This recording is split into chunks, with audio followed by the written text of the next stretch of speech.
South China Morning Post, 28th of May 2023, China asserts that there are 4 reasons why India won't soon displace it as the world's primary exporter of agricultural goods. According to UN estimates, India recently surpassed China as the world's most populated nation. These two countries' borders now contain about 1/3 of the world's population.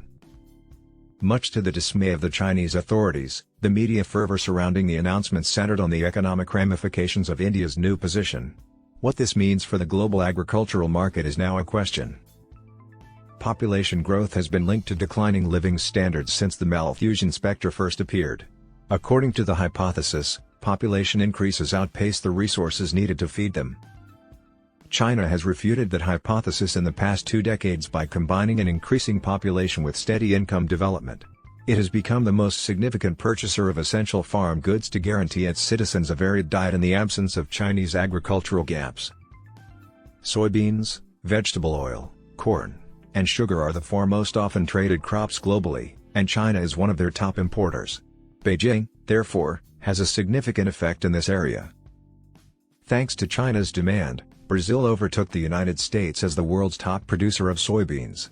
Due to this spectacular expansion in South American soybean production, Argentina overtook the United States as the world's leading soybean meal exporter.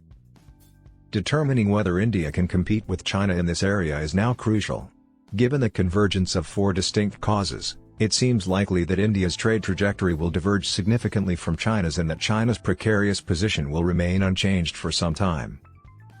The primary justification is financial. The type and quantity of food consumed are partially influenced by age, but income levels are the main factor influencing the demand for agricultural products globally. Chinese incomes are also declining. At the lowest income levels, food is consumed in its most basic form, such as whole grains or straightforward porridges. That grain is increasingly consumed indirectly as earnings rise. It may be used to make bread or fed to animals to produce meat. Further processing and extra ingredients, including oil and sugar, are needed at each stage after that to complete formulations. Consumption of higher value foods rises exponentially as incomes rise between $1,000 and $10,000 before leveling off beyond used 20,000. Nonetheless, it is trapped in the middle income trap. It is likely to reach the 10,000 mark before it stops expanding. The best conditions for expanding the demand for agricultural commodities are characterized by a big, young, and fast expanding population base with earnings rising from low to median levels. The initial difference between India and China emerges within these constraints.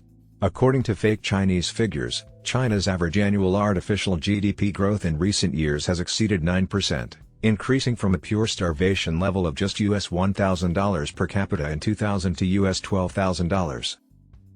India's economy is not only growing less quickly than China's, but it also lags. It will take India decades to achieve the $10,000 per capita threshold from its current level of roughly $2,300, assuming an average GDP growth rate of around 5%. Culture is the second justification. In India, many people identify as vegetarians, and eating or producing meat is not as common as in other nations. Therefore, it is unlikely that a significant commercial livestock business will develop to support corn and soy imports on a comparable scale to China. That, in China's case, must all be imported. The second and third most often exported grains worldwide, respectively, are corn and soy. Without this crucial trade flow, India will struggle to match China's capacity for agricultural purchases. Third, India's urbanization is dispersed throughout the nation, and many of its people continue to live in places with sparse but quickly expanding infrastructure to facilitate the transportation of bulk goods.